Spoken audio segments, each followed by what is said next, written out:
назвать его памяти защитников Отечества. И кого мы имеем в виду? Милостью Всевышнего наш объект вводится в строй буквально за считанные месяцы до празднования великой даты 75-летия победы в Великой Отечественной войне. Костяк нашей общины составляет татары и башкиры, коренные жители Урала.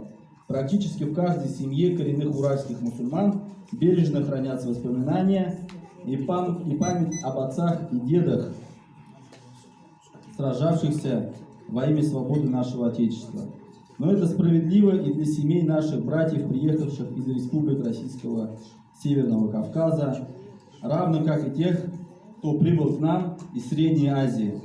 Многие из тех, кто сегодня презрительно морщит нос от одного упоминания трудовых мигрантов из Средней Азии, словно забыли о том, что 75 лет назад их деды сражались в одном окопе, плечом к плечу шли в атаку.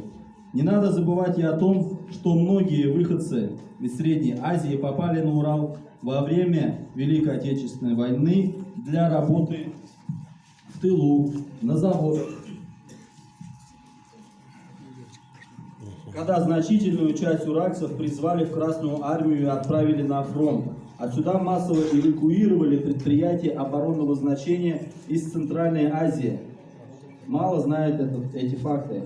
Для оставшихся и вновь прибывающих предприятий требовались рабочие руки.